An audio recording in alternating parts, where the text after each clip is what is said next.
Tengan muy buenos días, sean bienvenidos a la tutoría número 5 de Psicopedagogía de la Enseñanza de la Matemática. Hoy es 27 de noviembre del 2021 y vamos a presentarles los puntos de agenda para esta tutoría, ¿verdad? Agradecerles pues la puntualidad y la presencia en esta tutoría. La agenda para este día, el saludo, ¿verdad? Recomendaciones generales, vamos a discutir los contenidos de la unidad 5, que es sobre la motivación, ¿verdad? En el aprendizaje de las matemáticas, algunos avisos y recordatorios de actividades pendientes y al final pues vamos a aclarar dudas si es que las hay sobre actividades, contenidos o lo que ustedes pues deseen consultar. Si durante la tutoría les surge una duda, igual, ¿verdad? Pueden interrumpirme y hacer la pregunta, porque a veces lo que sucede es que no hacen la pregunta porque esperan hasta que finalice la tutoría y entonces se les olvida después, ¿verdad? ¿Qué era lo que iban a preguntar? Así es que mejor cuando surja la duda, en ese momento hacen la consulta. Bien, las recomendaciones generales, conectarse habilitando audio. Si tiene alguna pregunta, como les decía, puede hacerla a lo largo de la tutoría. También les recomiendo que descarguen la ruta de aprendizaje de la unidad 5 y la tutoría pues obviamente va a quedar grabada para que posteriormente ustedes puedan verla, ¿verdad?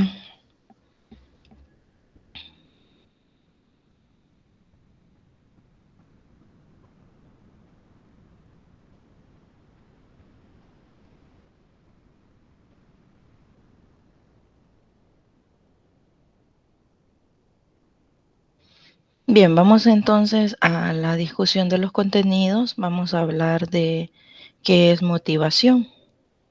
Dice que la motivación la definen como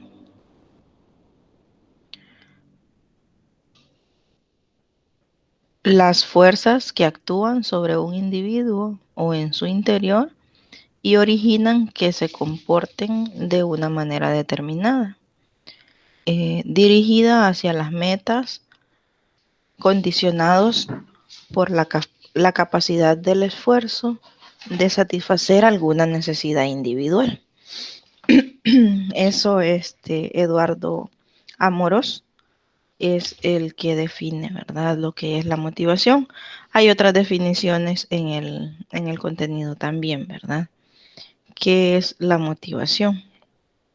Dice, las fuerzas que actúan sobre un individuo en su interior y organizan para poder hacer algo, ¿verdad? Para poder lograr los objetivos, para lograr las metas, la meta a largo o a corto plazo. De eso se trata la motivación.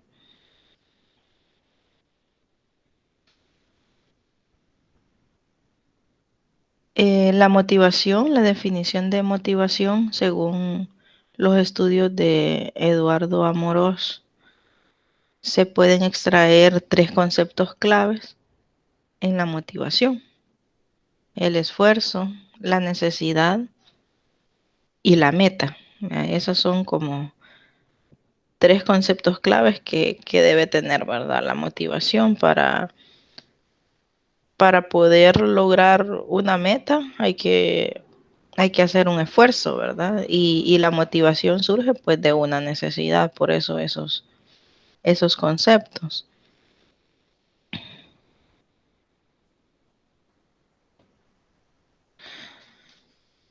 El esfuerzo se identifica el esfuerzo con la intensidad con la que se desarrolla la actividad, ¿verdad? Un individuo que está motivado pone todo el esfuerzo, ¿verdad?, y en el empeño de la acción que quiere realizar. Entonces, eh, se considera el esfuerzo como algo fundamental para que pueda lograrse esa motivación, ¿verdad? El segundo es la necesidad. Se identifica la necesidad con un estado interno del individuo, ¿verdad? Que hace algo que le resulte atractivo, ¿verdad? O atrayente, que lo atraiga y esté motivado para poder lograrlo, ¿verdad? O conseguirlo. Entonces hay una necesidad, ¿verdad? ¿Qué es lo que me motiva? Y está también la meta. La meta se identifica con el objeto que se está buscando, ¿verdad? ¿Cuál es el objeto? ¿Cuál es el objetivo que se está buscando?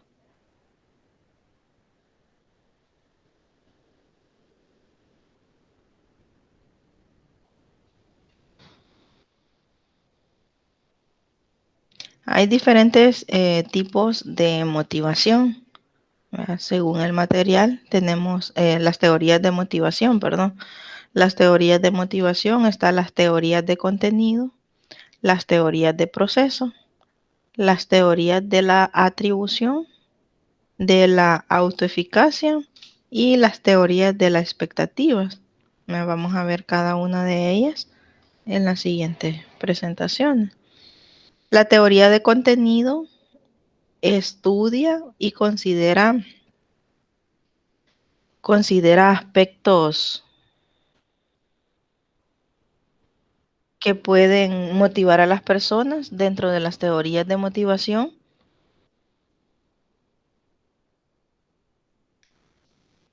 Se pueden mencionar las de Maslow, Alderfer, McClellan, Herzberg y McGregor. Son diferentes teorías, todas estas teorías se han unido en un solo conjunto llamada teorías de contenido, ¿verdad?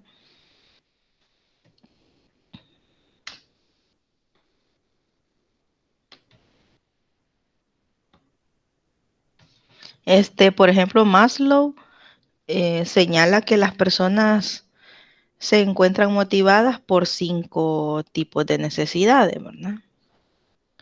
Las necesidades fisiológicas son una, ¿verdad? Por ejemplo, comer, tomar agua, abrigarse cuando está haciendo frío o estar más al aire libre cuando está haciendo calor, ¿verdad? Entonces, esas son necesidades fisiológicas. Según Maslow, esas son motivaciones, ¿verdad? De acuerdo a la necesidad. También motivaciones de seguridad.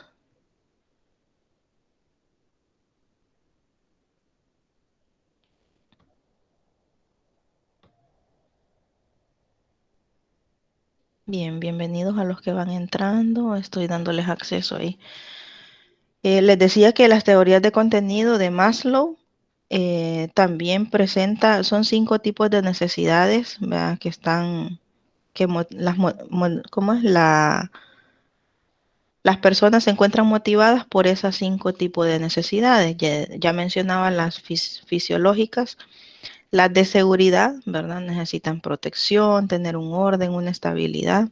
También las necesidades sociales, afecto, amistad, sentido de pertenecer a algún grupo. También el autoestima, ¿verdad? El prestigio, el estatus, la autoestima de una persona y la autorrealización, ¿verdad? Que es la autosatisfacción de lo que uno es y lo que uno está haciendo. Eso es lo que dice Maslow. Las necesidades se satisfacen en el siguiente orden. Primero, las necesidades básicas, ¿verdad? Que son las fisiológicas y de seguridad. Y luego las necesidades secundarias, las sociales, las de autoestima y la autorrealización. Esto es porque las personas buscan satisfacer sus necesidades básicas y luego ascender en la búsqueda de satisfacer las necesidades más complejas. Es lo que dice Duff, ¿verdad? En 2004. Sí, ¿verdad? Es obviamente las necesidades fisiológicas las primeras que necesitamos cubrir, ¿verdad? Porque si no nos alimentamos y no bebemos agua, pues difícilmente vamos a sobrevivir. para lograr el resto de cosas ahí, ¿verdad? Por ejemplo, tener una amistad, eh, el sentido de pertenencia, etcétera. Dentro de las teorías de contenido también están las teoría X y la teoría Y de McGregor. La teoría X está marcada por un carácter profundamente negativo. Considera los individuos, considera que los individuos son vagos, no les gusta el trabajo, ni tienen metas por alcanzar, no asumen responsabilidades, por lo tanto se les debe obligar e incluso amenazar mediante castigos para que se realice su trabajo. Y la teoría Y tiene carácter positivo. Considera que las personas en general tienen interés en realizar su trabajo y son capaces de desarrollar la creatividad, de asumir responsabilidades. Esta teoría no contempla, por tanto, la necesidad de obligar mediante castigos al individuo para que realice su trabajo, ya que considera que éste es capaz de realizarlo por voluntad propia. ¿Cuál de estas teorías consideran ustedes que se debe aplicar en el aula? ¿O creen que es necesario aplicar ambas, la teoría X y la teoría Y? ¿Quién le gustaría opinar sobre eso? Puede hacerlo.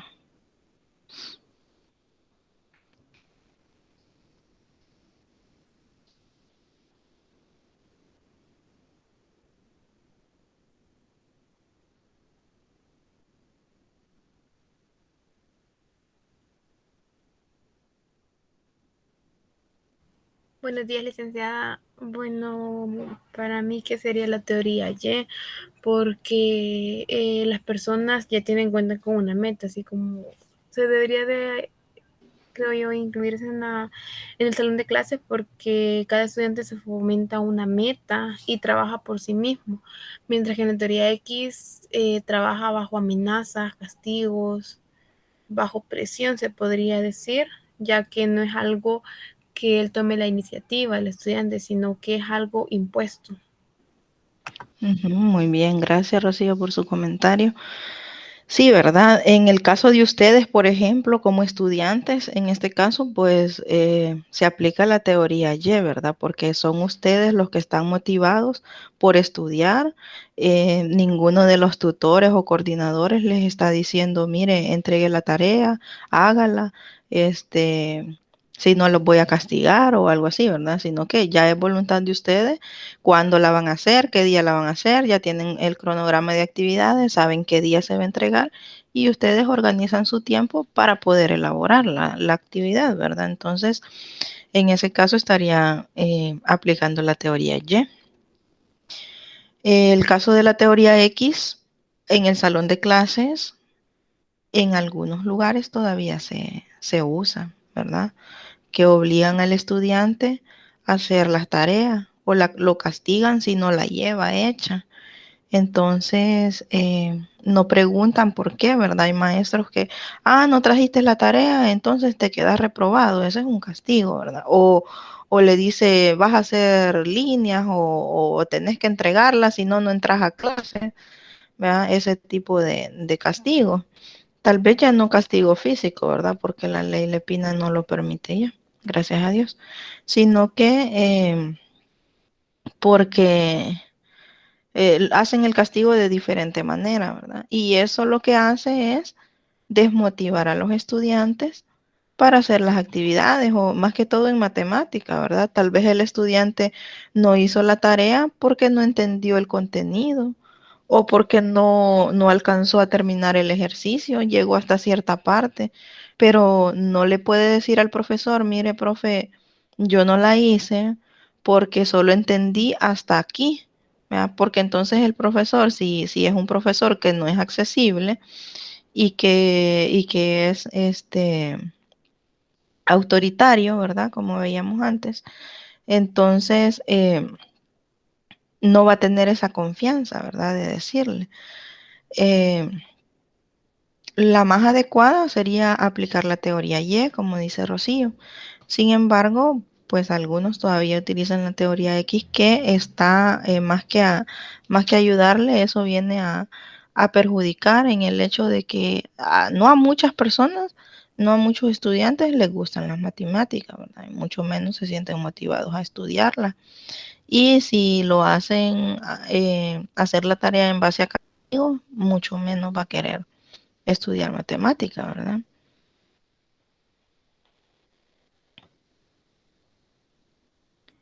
La teoría de contenidos también de McClellan señala que existen tres motivaciones en las personas: las necesidades de logro, las necesidades de afiliación y las necesidades de poder. Las necesidades de logro es la tendencia a poder vencer los obstáculos, a superar las dificultades, luchar por lograr el éxito para poder triunfar, ¿verdad? Las personas que tienen esta necesidad de logro se preocupan por mejorar, por obtener buenos resultados. La necesidad de afiliación es la necesidad que presentan algunas personas de tener buenas relaciones con los demás. Les, les preocupa más ser aceptados dentro de un grupo que realizar bien la tarea o tener buenos resultados, ¿verdad? Lo que le interesa es ser parte del grupo, ¿verdad? La otra es la necesidad de poder, según McClellan. ¿Verdad? La necesidad de poder es la necesidad que tienen algunas personas de influir en el comportamiento de los demás. Valoran más el prestigio, la buena posición, el poder, ¿verdad? El poder sobre otras personas, que también el realizar la tarea o finalizarla, ¿verdad? Les interesa nada más tener el control, el poder sobre otras personas. Y eso pues los motiva. Eso es en cuanto a las teorías de contenido. Las teorías de proceso estudian y tienen en cuenta el proceso de pensamiento por el cual se motivan, ¿verdad? Estas clasificaciones pertenecen a diversas teorías, como la teoría de la fijación de metas de Edwin Locke, de la teoría de reforzamiento de Skinner, la teoría de las expectativas y la teoría de la evaluación cognitiva. Dentro de las teorías de proceso, tenemos también esa teoría de la fijación de metas de Edwin Locke. Esta teoría se basa en la importancia que tiene para la motivación de una persona el que se realice la tarea dirigida, ¿verdad?, hacia una meta. Dicha tarea tiene que ser específica, es decir, la persona tiene que saber exactamente hacia dónde dirigir su esfuerzo, y difícil de lograr, ya que las metas excesivamente fáciles disminuyen la motivación.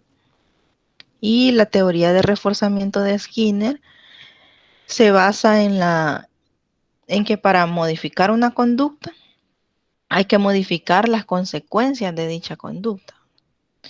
Esta considera que una persona realizará una determinada tarea sin esperar conseguir con ello un beneficio, ¿verdad? Lo hace desinteresadamente. Mientras que si espera conseguir algo negativo, pues la realizará, ¿verdad? De eso se trata el reforzamiento de Skinner. Pueden realizarse 4 métodos diferentes para modificar la conducta. El primero es el reforzamiento positivo, ¿verdad? El que se basa en premios, ¿verdad? Vos haces la tarea, yo te voy a recompensar, ¿verdad? Con un punto extra, a los niños se les puede dar cualquier cosita, un juguete, un dulce, un chocolate. Esas son en base a premios, la motivación basada en eh, porque se va a obtener algo, ¿verdad? El reforzamiento negativo es que el individuo no realiza la acción con el objetivo de evitar consecuencias negativas, ¿verdad? Entonces mejor no la hago porque pues va a salir mal. Eso es el reforzamiento negativo. El otro es el castigo, que son consecuencias negativas, ¿verdad? Al aplicar el castigo. Y el no reforzamiento o la extinción, que es la ausencia de reforzamiento, ¿verdad? Cuando no se realiza ningún refuerzo para poder modificar esta conducta del individuo, del estudiante en todo caso. Bien, ya hablamos de las teorías de contenido, las teorías de proceso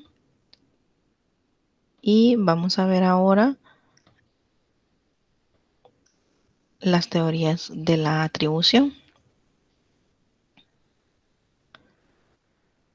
Esta teoría, defendida por Heider, señala que los resultados, tanto positivos como negativos, son atribuidos a factores internos y externos, que a su vez pueden ser estables o no, en función de la atribución que se realice de un resultado. Se producirán una serie de sentimientos de orgullo, satisfacción y grandes expectativas, y por tanto aumento de motivación, o en sentimientos de insatisfacción, pobre, ¿verdad? Perspectivas de futuro que conllevan pérdidas de la motivación. Esa es la teoría de la atribución, ¿verdad? Según Heider, que pues tanto los resultados positivos como negativos son atribuidos por factores internos y externos, ¿verdad? De todo tipo. Eso es lo que dice la teoría. La teoría de la autoeficacia de Bandura dice que los resultados juzgan sus propias capacidades, los individuos juzgan sus propias capacidades y consiguen una autopercepción de la misma, lo cual les lleva a aumentar o disminuir su motivación. La fragilidad de estas autopercepciones de eficacia se ponen de manifiesto en los deportes más competitivos, ¿verdad? En el momento que se producen las derrotas. Cuando hay en estos casos, la labor del entrenador es básica para poder disminuir esa posible pérdida de eficacia, así como disminuir la autopercepción negativa. Cuando un atleta está acostumbrado, digamos, a dar lo mejor de sí y a ganar, y una vez no lo hace, puede perder la motivación, ahí puede llegar a este estado de tener esta autopercepción negativa, ¿verdad? Y entonces perder eficacia. Entonces eso es lo que dice la teoría de Bandura. La siguiente teoría es la teoría de Víctor Brum, de la teoría de las expectativas. Aplicada al mundo del deporte, significaría que un deportista estaría motivado para realizar un esfuerzo considerable cuando creyera que gracias a él llegaría una buena apreciación del desempeño, que es buena apreciación conduciría a recompensas por parte del club u organización en la que está inscrito, y que esas recompensas satisfarían sus metas personales. Esa es la teoría de las expectativas según Víctor Brum. Da un claro ejemplo, ¿verdad? En el caso del deporte, un deportista que está motivado por realizar un esfuerzo, ¿verdad? Ese esfuerzo que él considera que va a conseguir que aprecien su desempeño, ¿verdad? Entonces tiene esa motivación, quiero mostrar lo que puedo hacer, ¿verdad? Y muestran y hacen lo mejor de sí, ¿verdad? Para que los demás puedan apreciar ese desempeño y tengan alguna recompensa, ¿verdad? Ya sea económica o de ascenso, qué sé yo, o un mejor club en el caso de los deportistas, ¿verdad? ¿Qué es lo que ellos van haciendo? Primero ingresan a un club tal vez con bajo perfil y luego, de acuerdo al desempeño, se van metiendo ya en otros clubes más con más prestigio, ¿verdad?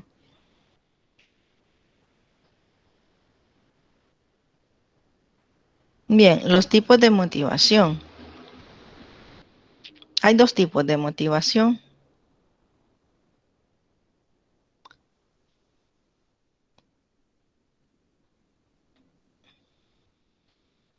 Está la motivación intrínseca y la motivación extrínseca.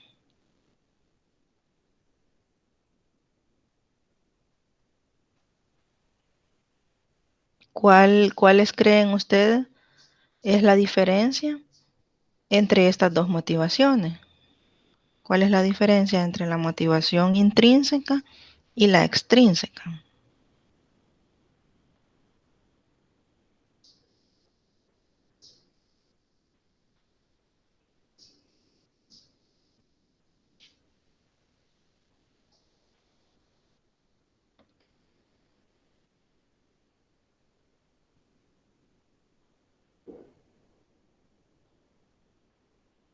Adelante, Carlos.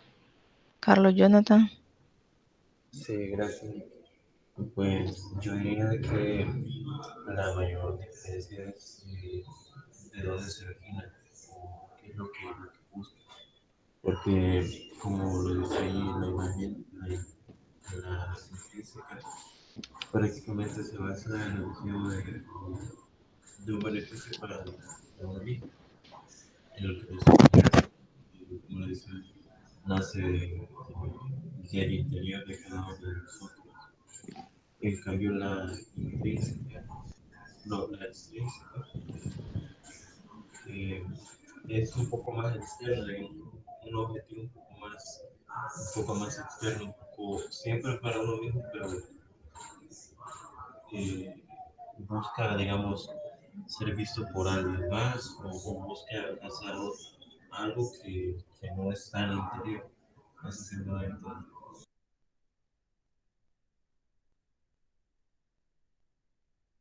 Muy bien, gracias Jonathan por su comentario. Sí, ¿verdad? La motivación intrínseca, como decía Jonathan, es cuando está motivado, ¿verdad? Para poder hacer algo por alguien o sin tener una motivación, ¿verdad? Y la extrínseca, hay algo externo, ¿verdad? Algo externo que los motiva. Ahí, esa imagen que les presento ahí es como, como de ilustración, ¿verdad? Pero me gustó, me llamó la atención y por eso la puse, porque ahí está como más o menos las características, ¿verdad? De lo que son. Por ejemplo, en la motivación intrínseca, nace del interior de cada uno, o sea, nace porque usted quiere hacerlo. ¿Verdad? Y la motivación extrínseca es un deseo de conseguir una recompensa externa, un premio, un regalo, la admiración del público, qué sé yo, ¿verdad? Un ascenso, ¿verdad? El deseo de superación personal, la intrínseca. En el caso de ustedes, ¿verdad? Tienen una motivación intrínseca, desean superarse, ¿verdad? Personalmente. Y en cambio la extrínseca, que lo que busca es conseguir una promoción en el trabajo. O sea, si a alguien le han dicho, mira, si estudias y pues estudias y sacas un curso, entonces te podemos ascender a jefe de área o a gerente. Entonces, usted está estudiando no porque quiere aprender o porque quiere estudiar, sino porque le han prometido ese ascenso. Entonces, esa es una motivación extrínseca. Eh, en la motivación intrínseca están las ganas de crecer y aprender. Y en la extrínseca, el anhelo de ser reconocido, ¿verdad? Lo que quiere es que lo reconozcan, que reconozcan su trabajo, que lo hace bien, ¿verdad? Pero quiere que lo reconozcan. No le basta con decir, sí, hago bien mi trabajo, soy un excelente empleado, porque esa es una motivación intrínseca. La satisfacción de hacer bien las cosas. ¿Verdad? Usted se siente satisfecho cuando usted hizo algo bien, aunque no haya sido para su beneficio, ¿verdad? Eso es una motivación intrínseca. Y la extrínseca, pues, evitar una posible reprobación. La satisfacción por realizar la propia actividad es una motivación intrínseca. Y la satisfacción por el resultado y la aprobación es la motivación extrínseca. La motivación intrínseca está relacionada con la tarea, ¿verdad? Por ejemplo, en el caso del estudiante, la tarea que el alumno está realizando, la asignatura, los conceptos que el profesor le está enseñando, despiertan el interés en el alumno, ¿verdad? Este alumno realiza la actividad por la satisfacción y el placer que encuentra en los hechos de ir aprendiendo cosas nuevas, ¿verdad? Ah, esto lo voy a aprender, lo voy a hacer porque quiero aprender a hacerlo. A medida que el alumno va dominando el objeto de estudio, ¿verdad? Que se siente, que ya puede, ya entiende ese contenido, ¿verdad? Está siendo reforzado. Entonces, esta motivación se caracteriza por ser intensa y duradera. La motivación intrínseca es más intensa y duradera, ¿verdad? Todo,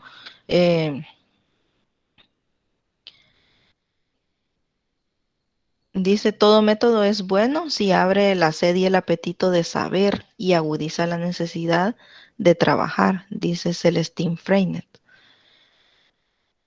La motivación extrínseca, por su parte, es inducida, como decíamos, de forma externa, ¿verdad? Se diferencia de la motivación intrínseca en que, en este caso, no se realiza la tarea por el placer de aprender, sino porque la realización de esta tarea va a conllevar determinadas ventajas. Por ejemplo, pues le van a poner una nota.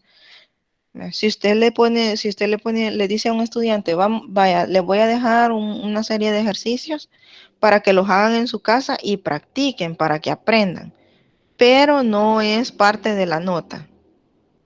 Entonces, si el estudiante tiene una motivación intrínseca por aprender, lo va a hacer porque quiere saber más, quiere practicar y lo va a hacer, aunque no le den una nota. Pero si su motivación es extrínseca, él va a exigir que le coloquen una nota para poder hacerlo. Si no, pues no lo va a hacer.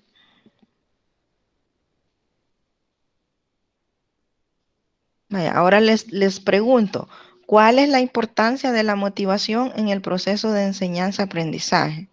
¿Consideran que es importante o no?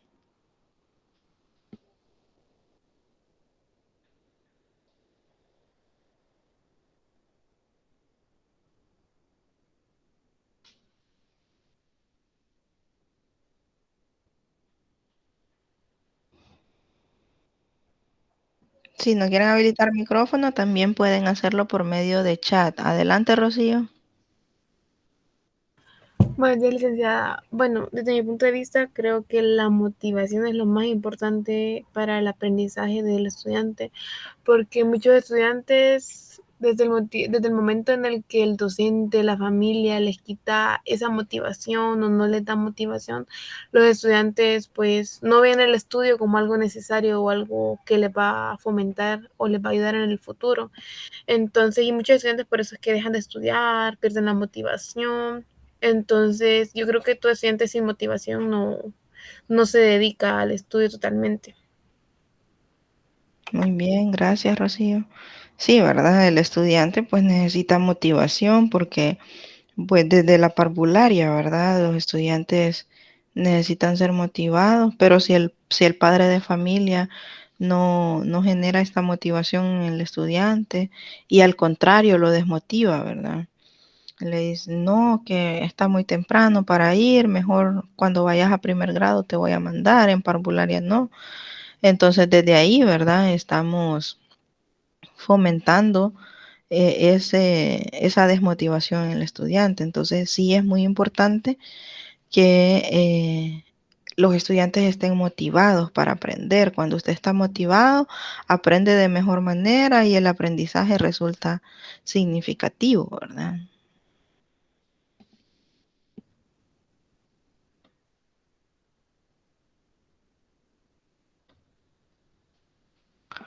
La motivación en el proceso de enseñanza-aprendizaje de las matemáticas.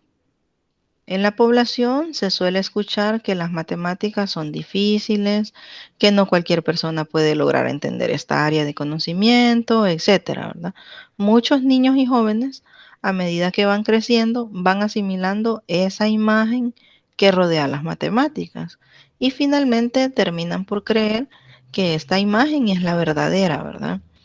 Los niños y los adolescentes son influenciados por múltiples agentes, ¿verdad? La familia, como decía Rocío, el colegio, la escuela, los amigos, los medios de comunicación social, el entorno social en el que se encuentran. Entonces, lamentablemente, la gran parte de estos agentes, ¿verdad? Como lo son la familia, la escuela, los amigos, los medios de comunicación, tienen una imagen negativa de las matemáticas, por lo que estos niños y jóvenes tienden a adoptar esa misma creencia negativa y ven la asignatura como una materia incomprensible, ¿verdad? Difícil, que no sirve para nada, que no se creen capaces de asimilarla. Esa imagen negativa está extendida socialmente y gran parte de las personas lo ven así, ¿verdad? Como algo negativo.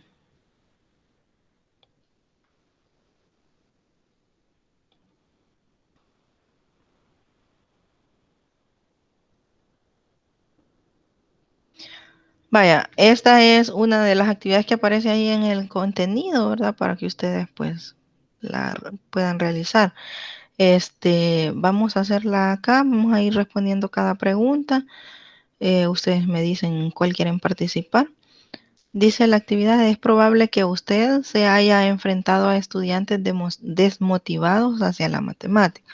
Digamos que tenemos un grupo de estudiantes, de los cuales pues hay cuatro estudiantes que no les motiva estudiar matemáticas, que no quieren entrar a la clase, que no quieren entregar las actividades, no entregan actividades, no escriben la clase en su cuaderno, no desarrollan los ejercicios, ¿verdad? Y dicen, ay, la matemática es muy difícil para mí, o eso yo no lo entiendo, y entonces, pues no lo voy a hacer. Ahora, vamos a responder la primera pregunta. ¿A qué atribuye usted esa motivación? ¿Qué cree usted que haya pasado para que el estudiante esté desmotivado de esa manera por la asignatura?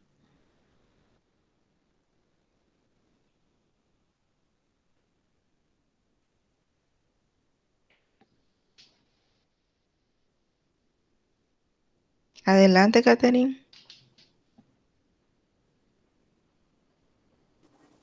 Desde mi punto de vista y según lo que yo viví en el transcurso del estudio, muchas veces la desmotivación o el no ver la matemática como algo necesario o como algo normal, por decirlo así, se debe a cómo los maestros la imparten, en qué metodologías usan, porque tal es el caso de que cuando yo iba a tercer ciclo, la maestra, ella lo que hacía era separarnos y ella decía, sí, el grupo 1 es mejor que tal y así, y los otros son los que menos saben.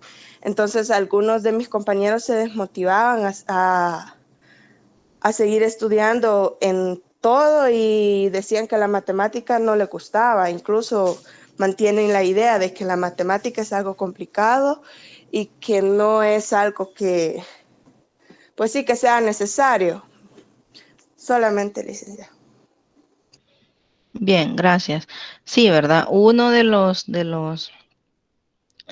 razones, digamos, es la forma de impartirla, ¿verdad? Nosotros como docentes, bueno, ustedes que son, algunos ya son docentes, otros futuros docentes, tenemos que tener ese cuidado, ¿verdad? De no clasificar a los estudiantes de acuerdo a lo que tienen o a lo que saben o a lo que son, ¿verdad? Sino que pues tratarlos a todos por igual y es más, motivar a ese estudiante que no entiende, a ese hay que dedicarle más tiempo, ¿verdad? Y motivarlo. Entonces, una de las razones por la desmotivación es la metodología que usa el maestro, eh, la, el trato, ¿verdad? Del maestro, la forma de ser del maestro de matemáticas, ¿verdad? Eso influye mucho. ¿Qué comportamientos o actitudes evidencian esa motivación?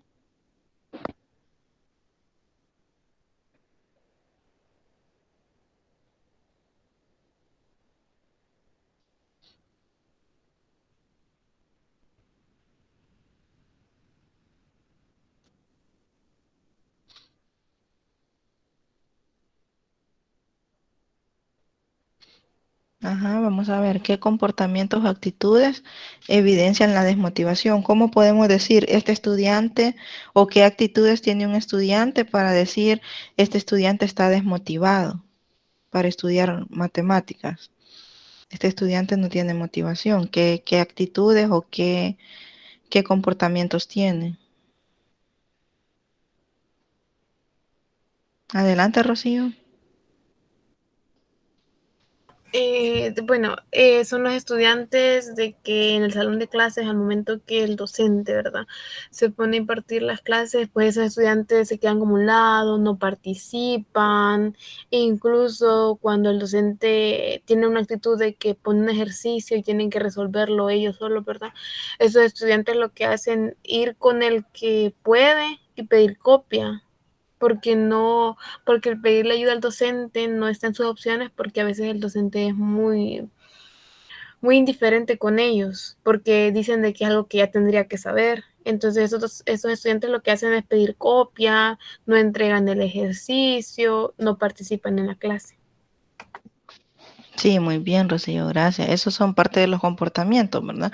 No participan de la clase, no entregan tareas, incluso, dice Nehemías, no entran a clase, ¿verdad? También, o no ponen atención, ¿verdad? Por ejemplo, un estudiante motivado estaba atento a lo que el profesor les está explicando. Un estudiante desmotivado está haciendo cualquier cosa menos poniendo atención a la clase, ¿verdad? Está apoyándole las costillas al compañero, está jalándole el pelo a la compañera, está haciendo algún desorden para evitar que se dé la clase, porque él no tiene esa necesidad de estar atento a la clase, ¿verdad? Está desmotivado. Muy bien. Ahora, ¿cómo se diferencian de los estudiantes con motivación hacia las matemáticas? Un estudiante que sí está motivado a estudiar matemáticas, ¿qué comportamientos tiene?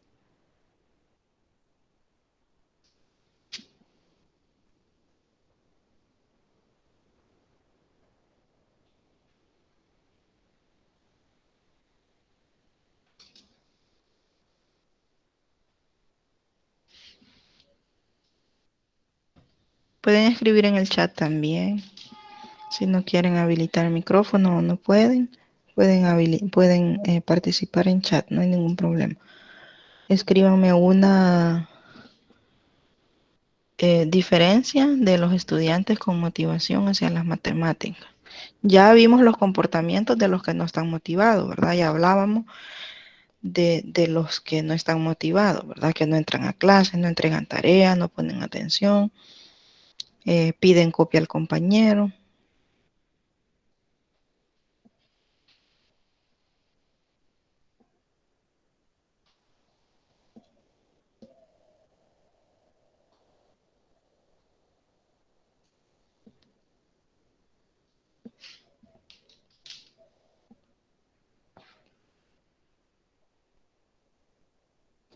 Dice María Erika, hacen preguntas, cuando tienen dudas, tratan de resolver los ejercicios. Sí, ¿verdad? Están atentos, hacen preguntas y hacen los ejercicios. Nehemías dice, se sientan en la primera fila, participan constantemente, realizan actividades que se les plantea. Ajá. Sí, ¿verdad? Generalmente un estudiante motivado busca estar en la primera fila para poner atención. Un estudiante desmotivado busca siempre ser el último, ¿verdad? Donde no esté al alcance de la vista del docente. Está bien. ¿Mediante qué estrategias podría el docente revertir la desmotivación? ¿Cómo podemos revertir esa desmotivación en los estudiantes que no están motivados?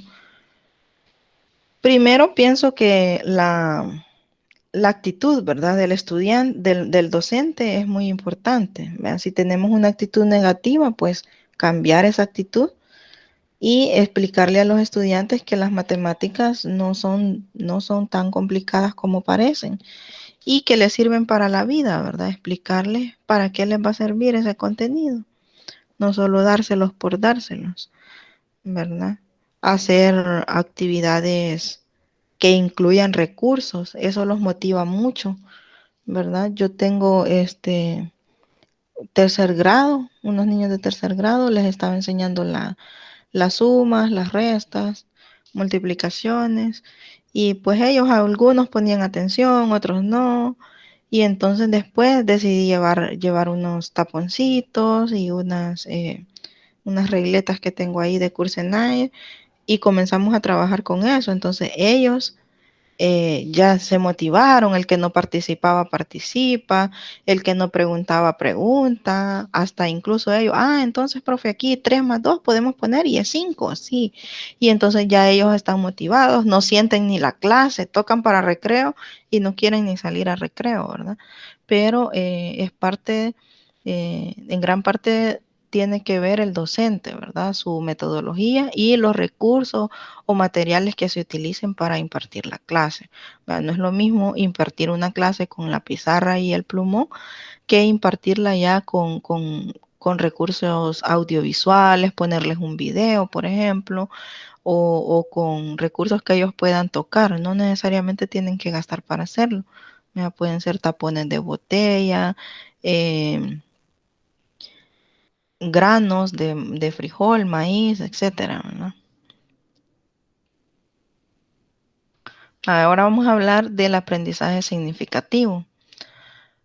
El aprendizaje significativo se define como un proceso por medio del que se relaciona nueva información con algún aspecto ya existente en la estructura cognitiva de un individuo, que sea relevante para el material que se intenta aprender.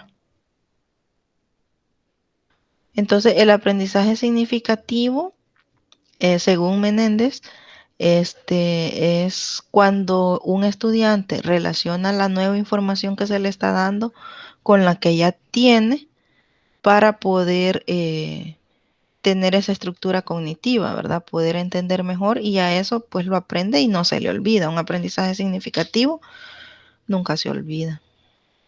Ausubel distingue 3 tipos de aprendizaje significativo. El primer tipo es el aprendizaje de representaciones, el aprendizaje más elemental del cual dependen los demás tipos de aprendizaje, y consiste en la atribución de significado a determinados símbolos, ¿verdad? Si usted le enseña el significado de determinados símbolos, el estudiante lo aprende y no se le olvida. Son aprendizajes significativos, ¿verdad? Por ejemplo, cuando nos enseñaron el símbolo de la suma, el de la resta, el de la multiplicación, el de la división, esos no se olvidan, ya sabemos que una crucita es sumar, un guioncito es restar, ¿verdad? El igual, esos tipos de símbolos, es lo que dice Ausubel, ¿verdad? Que si se hace el aprendizaje por medio de representaciones, pues no se olvida. Es un aprendizaje significativo. También en el aprendizaje de conceptos. Los conceptos se definen como objetos, eventos, situaciones o propiedades con atributos comunes y que se designan mediante algún símbolo o signo, según Ausubel. En formación, las características del concepto se adquieren a través de la experiencia directa en sucesivas etapas de formación y pruebas de hipótesis. Y el otro tipo de aprendizaje significativo es el aprendizaje de proporciones. El aprendizaje de proporciones implica la combinación y la relación de varias palabras individuales que genera un nuevo significado, que es asimilado a la estructura cognitiva. Es decir, que una proporción potencialmente significativa interactúa con las ideas relevantes ya establecidas en la estructura cognitiva. Y de esta interacción surgen los significados de la nueva proporción.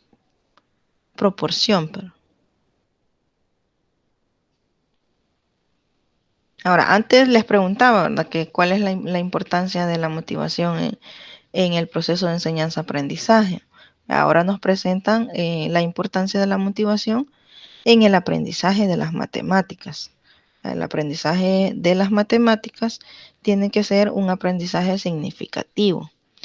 Es cierto que en ocasiones será necesario memorizar algunas cosas, porque tampoco es que no vamos a memorizar, ¿verdad? Pero esa memorización no debe realizarse de cualquier forma, sino comprendiendo el significado de estos conceptos, no solo memorizar por memorizar, ¿verdad? Sino entender el significado de lo que se está memorizando. Por ejemplo, puede y debe memorizarse las tablas de multiplicar, pero siempre comprendiendo qué significa dicha tabla y cómo se podrían deducir, ¿verdad? Explicarle al estudiante no solo, vaya, aprendete la tabla del 3 y entonces el niño comienza 3 por 1, 3, 3 por 2, 6, 3 por 3, 9, pero no sabe qué está diciendo y no sabe por qué el resultado de 3 por 1 es 3, de 3 por 2 es 6, de 3 por 3 es 9. Y cómo puede conseguir ese resultado sin memorizárselas, digámoslo así. Entonces, es importante la motivación en el aprendizaje de las matemáticas y también, pues, la memorización en algunas cuestiones, como es el caso de las tablas, ¿verdad?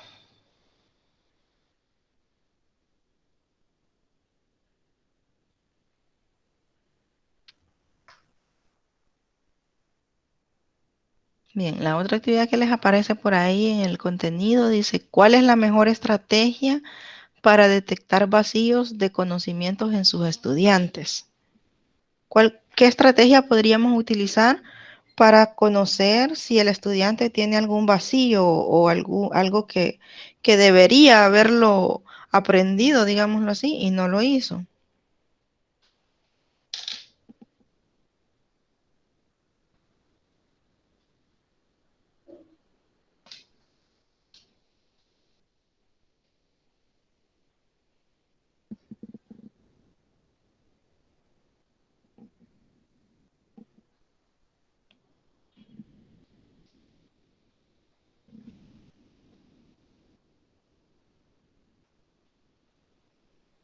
Bien, una de las estrategias que más se utiliza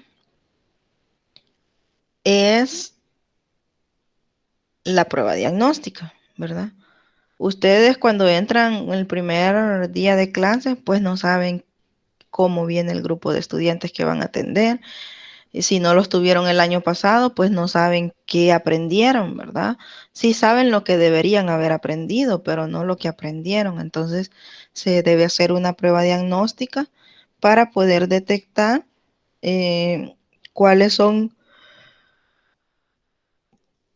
esos conocimientos que ya tienen y pues los que deberían de tener pero no tienen, ¿verdad? Esos vacíos. Ahora, ¿cómo se puede aprovechar el error en la clase? Antes hablábamos de esto del error, ¿verdad? El error no es bueno corregirlo en público, ¿verdad? Se corrige en privado o se le explica cómo debe de hacerlo de diferente manera, ¿verdad?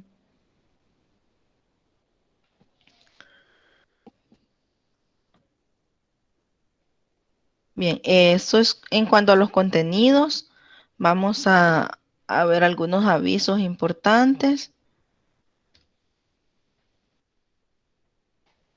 Ya está habilitada la actividad número 4, que consiste en participar en un foro académico. Entonces, ahí tienen para que puedan participar en el foro académico, ya está disponible ahí.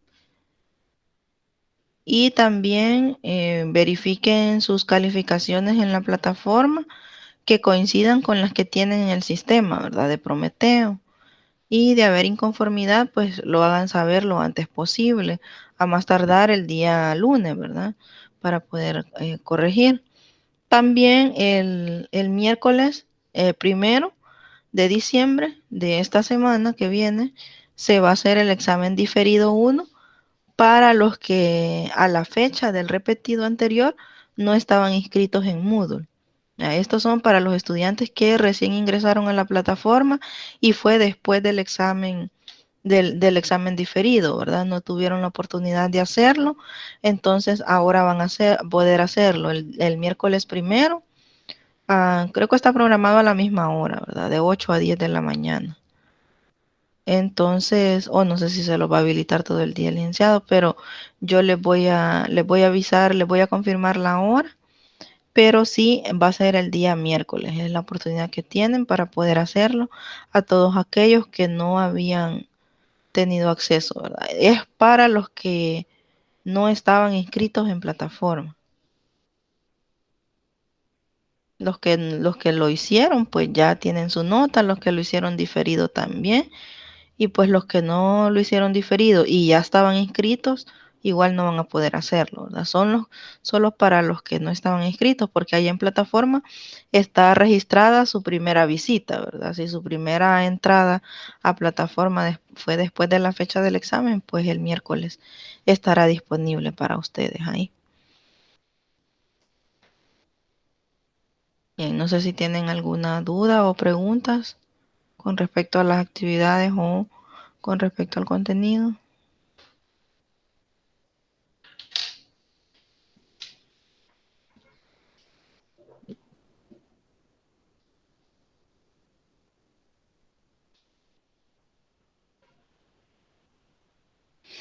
Bueno, si no hay dudas, no hay preguntas, pues vamos a llegar hasta acá y estén pendientes de participar en el foro académico, por favor, que esa es una nota, ¿verdad? Parte de la nota final de su asignatura. Y pues ya solo tenemos pendientes la tutoría 6 y el segundo examen parcial, ¿verdad? Y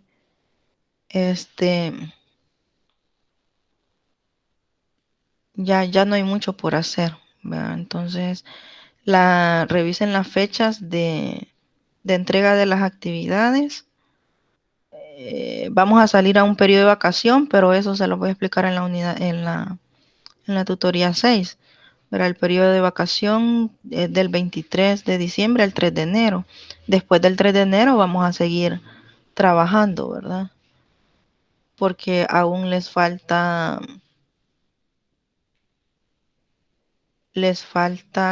un análisis. Ahorita estamos en el foro, ¿verdad? La unidad 6 de la actividad 5 es un análisis documental y el parcial. Son las dos actividades que hacen falta, aparte de la del foro. El ensayo académico ya está calificado, me parece que ya se los califiqué. Sí, ya está. Así que revisen sus notas que tienen en la plataforma, que deben de coincidir con las que tienen en Prometeo. Y pues cualquier consulta o duda pueden hacerla por medio de WhatsApp o en plataforma, ¿verdad? Un mensaje privado. Agradecerles la asistencia y la participación y nos vemos en la próxima tutoría el 11 de diciembre. Que tengan un buen día todos.